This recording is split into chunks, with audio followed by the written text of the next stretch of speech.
Okay, well, let's talk about it, man. We got the Los Angeles Lakers signing Deandre Jordan, joining LeBron James, and leaving the Brooklyn Nets. Woo, let's talk about it.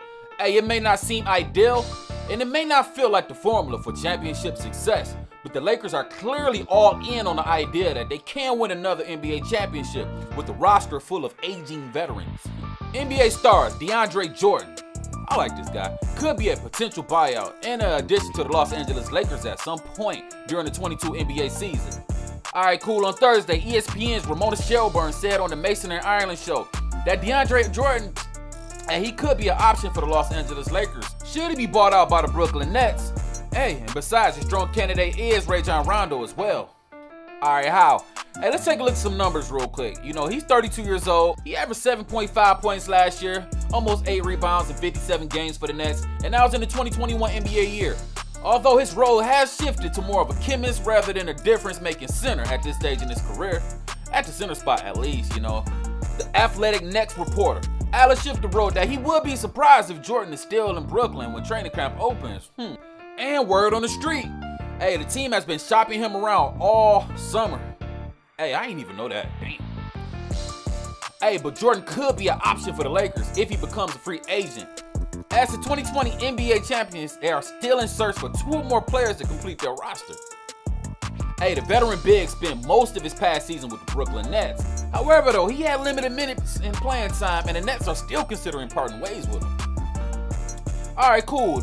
So if the Lakers add Rajon Rondo and Jordan, the team's average age would increase from 31.2 years old to 31.6 years old. God damn. Alright, man, shit. The only teams in NBA history to win a championship with that old of a roster were the Dallas Mavericks back in 2011.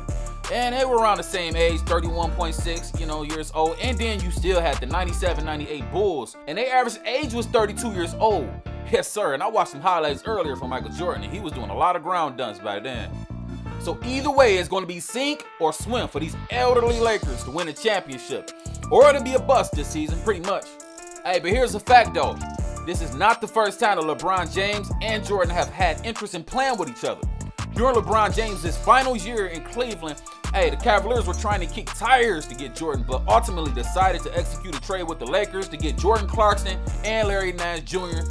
Moreover, Deandre Jordan was one of those options, and he reportedly has interest in joining the Los Angeles Lakers, where he began his career as a Clipper. Now that the Lakers are looking to completely revamp their roster, there are a variety of needs that they're going to need for the offseason. You dig what I'm saying? If Anthony Davis doesn't want to play the center, they're going to have to find somebody who does. And one of those needs will be adding a seasoned center who's an elite defender and can finish strong at the rim.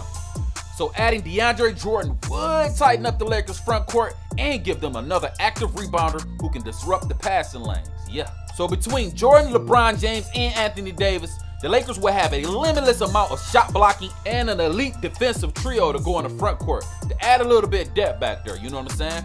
Hey, with the addition to our guy Jordan, that will give the Lakers a battle-tested guy. Hey, listen, having a guy like Deandre Jordan coming off the bench, that'd be huge for the Lakers during their postseason push for next season.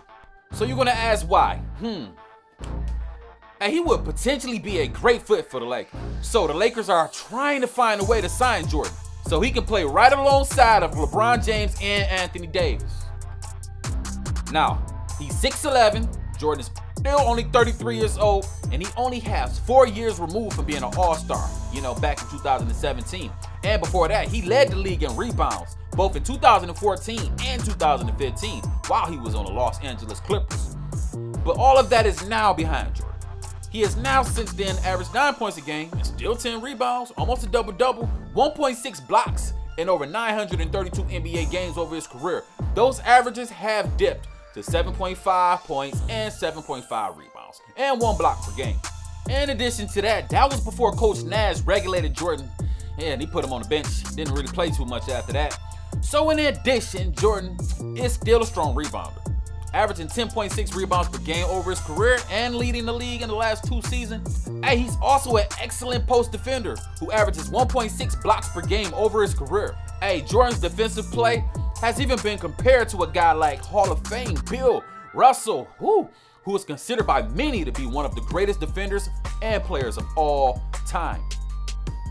Hey, so like it or not, Deandre Jordan is likely the center of the future. Hey, but sometimes you can often see him flat-footed in the paint, reluctant to meet perimeter players outside of his comfort zone. And as a former player myself, you never want to question a player's drive. Hey, sometimes it looks like he's just going through the motions at times, so he might need a little kick in his ass every now and then. But other than that, he's still a hard worker. He's a workhorse. And if you can get him on the right track, hey, he can help your squad. That's a fact. However, alongside of the talent on the floor that will be present next year, it's not exactly like he's going to be asked to be as dominant as he was, in his past year. But of course, he's strong, much more physical than Allen is at this point in his career. But one thing we do know about this boy, he can run a screen and roll, and he does it really well. And he's one of the best in the league. We saw him with Chris Paul over these years. Y'all remember Lob City? And he's also shown that he's a capable passer in instant, such as in short rolls, of course, and he's impressive on switches. So should there be a concern about him in the playoffs, in the late postseason? Yeah, sure. But he does provide much offensive threat in his ability as a rim runner. And, he's not exactly a guy that you're going to look to space the floor, but he has improved his free throw shooting though. And he might act as a deterrent to teams initially trying to foul him. So there's hope that he won't be played off the floor. Okay, so in conclusion, it's not exactly an ideal fit, but there's a real chance that Jordan could play the 5, and that will translate into great success next season. The Nets would like to ship Jordan, but for value, of course, as he's old and he's not a part of their future plans. But he could be a key component for the Los Angeles Lakers, especially with LeBron James and AD. The Lakers certainly have many players they could bring in.